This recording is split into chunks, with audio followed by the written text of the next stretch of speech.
കോഴിക്കോട്ടേക്ക് ഒരിക്കൽ കൂടി പോവുകയാണ്. രാഹുൽ KV ഉണ്ട്. രാഹുൽ, നേരത്തെ നമ്മൾ മാനാഞ്ചിറയിലെ കാഴ്ചകൾ കണ്ടു. ആളുകളെല്ലാം എക്സൈറ്റഡ് ആണ്. ഇപ്പോഴേ എല്ലാ ആളുകളും ഫാമിലി ആയിട്ട് വന്ന് അടിച്ചു കൊടുക്കുകയാണ് അവിടെ. അപ്പോൾ ഈ ആളുകൾ ഇനിയും വന്നുകൊണ്ടിരിക്കുകയാണോ? അവിടെ മറ്റെന്തെങ്കിലും പരിപാടികളൊക്കെ സംഘടിപ്പിച്ചിട്ടുണ്ടോ?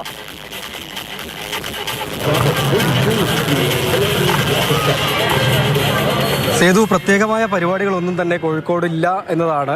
പറ്റുന്ന സ്ഥലങ്ങളിൽ ഒത്തുചേരുക, സായാഹ്നം പരമാവധി ആസ്വദിക്കുക, പുതുവർഷത്തിലേക്ക് കാലെടുത്ത് വെക്കുക എന്നതാണ് കോഴിക്കോട്ടെ പൊതുസ്ഥിതി എന്ന് പറയുന്നത്. ഒപ്പം തന്നെ പോലീസും ഈ നിയന്ത്രണങ്ങളൊക്കെ കർശനമാക്കി വൈകുന്നേരം മുതൽ എല്ലാം ക്രമീകരിച്ചിരുന്നു. അതായത് കോഴിക്കോട് ബീച്ചിലേക്കുള്ള സ്ഥിതി എടുത്ത് പരിശോധിച്ചാൽ വൈകിട്ട് 3 മണി മുതൽ കോഴിക്കോട് ബീച്ചിലേക്ക് വാഹനങ്ങൾ കടത്തിവിടാതെ ഗതാഗത നിയന്ത്രണം ഏർപ്പെടുത്തിയിരുന്നു.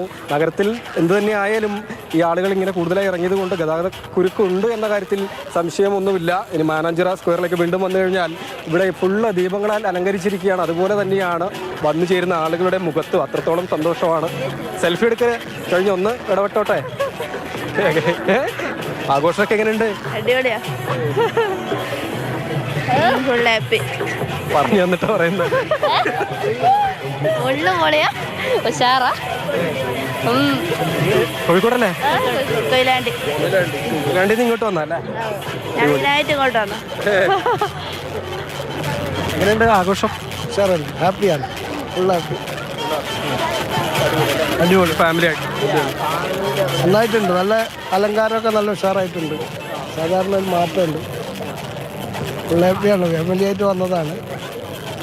അടുത്തൊരു കൊയിലാണ്ടിയാണ്. കൊയിലാണ്ടിയിൽ നിന്ന് വെറുതെ ഒന്ന് വന്ന് കാണാമെന്ന് വിചാരിച്ച് അങ്ങനെ വന്നതാണ്. Full enjoy. ഒരിക്കൽ ലൈറ്റൊക്കെ കണ്ടിട്ട് വളരെ സന്തോഷമായി. ഇനി അടുത്ത വർഷം അങ്ങനെ ഉണ്ടായാൽ എല്ലാവർക്കും വന്ന് കൂടുതൽ അലങ്കരിച്ച് കഴിഞ്ഞാൽ കൂടുതൽ ആളുകൾക്ക് സാറ് കിട്ടും. അതെ, ഈ ന്യൂ ഇയർ ആഘോഷമൊക്കെ എങ്ങനെയുണ്ട്? അടിപൊളി. അടിപൊളി. പേര് നിസാന. പഠിക്കുന്നത് 7. വേറെ ആരുള്ളേ? കാക്കമാരൊക്കെ. ന്യൂ ഇയർ അടിപൊളി. അടിപൊളി കേട്ടോ. ആഘോഷമൊക്കെ എങ്ങനെ, എത്ര വരെ? അടിപൊളി, അടിപൊളിയാണ്. ഇവിടേക്ക് ആയിട്ട് ഇവിടേക്ക് ആയിട്ട് വന്ന കാണാനായിട്ട് വന്ന അടിപൊളി, അടിപൊളിയാണ്. ഓ, എല്ലാവരും വൈഫ മാളായി. അടിപൊളി, അടിപൊളി. ശരി രാഹുൽ, അപ്പോൾ ഈ കോഴിക്കോട്ട് ആഘോഷ കാഴ്ചകൾ അത് നടക്കുകയാണ്. ആഘോഷം ഇപ്പോഴേ തുടങ്ങിക്കഴിഞ്ഞു. ഇനി